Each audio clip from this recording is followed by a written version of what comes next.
Hi, and thanks for joining this week's Garden Beat, where we share fun videos of activities or projects for you to try at home around gardening or food.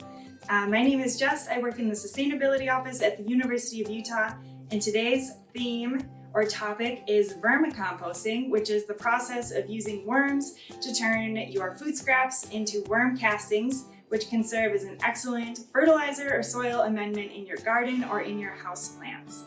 So I will take you through the steps on how to get started and what my worm bin looks like. I've been vermicomposting in my kitchen for about a year. So first of all, we are going to look at the different layers of the worm bin, starting from the bottom and working towards the top.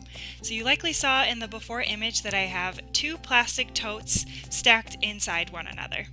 The bottom tote is meant to catch any juices that may flow through the bin if it becomes overly wet, and I have these two nursery pots here to create a little bit of air ventilation between the two totes. The second and main tote, where the worms actually live, has small, very small holes drilled in the bottom of the tote to allow air ventilation and let any juices flow through. The holes are small enough so that the worms cannot move through them. The brown and soil-like material we are looking at now is what is called bedding, and this is what the worms actually live in. They will consume the bedding along with food that you feed them. I use a bedding called coconut coir, but other worm farmers will use things like wet newspaper, cardboard, or old paper bags. Essentially, we are trying to recreate a worm's natural habitat here in this bin.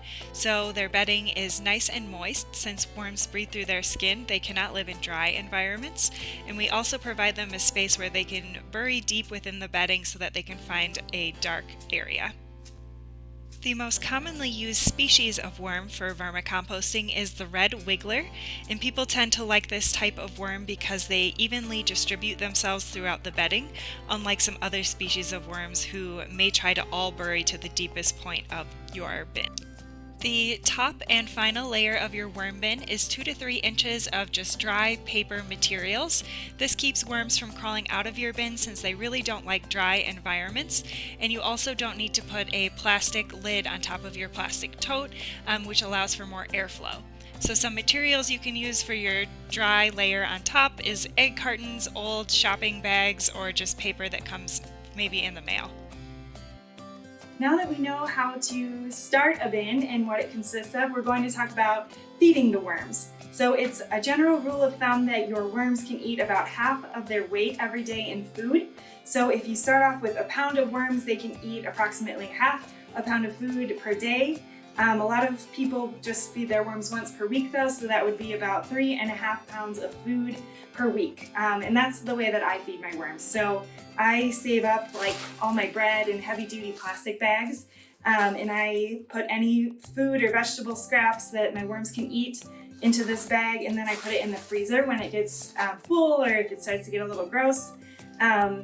And putting it in the freezer actually, I think, helps the worms because when you bring it out and you thaw it, it's a little mushier for them to eat. They like food when it starts to like decompose and get a little moldy and slimy. I think putting the food in the freezer also helps in case you have like some fruit flies or fungus gnats or something lay any eggs in the produce as it's sitting around your kitchen. By putting it in the freezer, it kills off any of that, so you don't have any pest issues in your bin.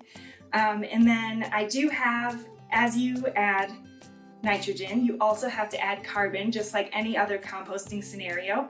However, when you add carbon into your worm bin, you want to make sure that it's nice and wet. As worms breathe through their skin, they really don't like dry materials. Like I said earlier, so that they don't crawl out of your bin, we put that dry material on top. So I get it nice and wet, and the worms will eat this as well as the food. So if you were to have a scenario where you didn't have any food scraps at all, the worms would continue to eat their bedding, and you could always add any carbon, and they'll eat that. The first step in feeding your worms is to identify a space in your worm bin that you have not added food to recently. For my worm bin, I try to feed from left to right, so each week I dig up a different section of the bin to add food to. Worms can eat essentially all of the foods that you would compost in a normal composting situation. So today I'm feeding my worms some old carrot skins, some cucumbers that started to go bad in my refrigerator. Foods that worms do not like are any citrus. They kind of have that microbial factor and they don't like to eat those. They also do not like oily foods, any meat, or any garlic or onions. Our next step after adding the food scraps is to put in our wetted egg carton that has been torn up into little pieces. Again, you can use any wet newspaper, paper products, anything without a lot of ink on it, like magazines wouldn't work. Things that absorb water is what you want to move towards. Some worm farmers who try to produce worm castings as fast as possible will blend up all of the food and carbon together to make kind of like a worm food sludge. However, I feel like my worms do pretty well with the food coming straight out of the freezer. And our final step then is to cover all of the food up with the dry layer so that no pests or anything can get in to the food scraps, and there also are no scents or smells associated with the worm bin. And here I'm just tearing up and shredding some extra paper to go on top.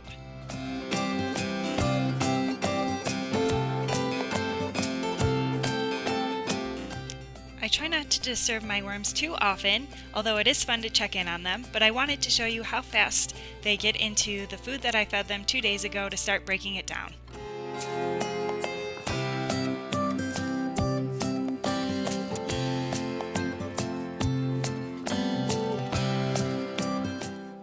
I would not say that vermicomposting is necessarily an easy project. However, it is extremely useful for anybody who's interested in composting that doesn't have any yard space for a more traditional compost pile. And when it comes to harvesting your worm castings, my bin with about a pound of worms has to be harvested every 3 to 4 months, although it's not absolutely necessary to be done at that exact time. I just cleaned out my worm bin about a month ago and you can still see it looks very airy. Worm castings are a lot more dense and a lot more wet. And when you're done and you harvest, it's time to start all over again by rebuilding your bin, and you can use those castings for fertilizer in your garden or your houseplants. Thanks so much for joining us this week on the Garden Beat about vermicomposting. If you have any questions, check out our Instagram for live Q&As later this week, or you can also email me at jessica.kemper@utah.edu. Thanks, and we'll see you next time.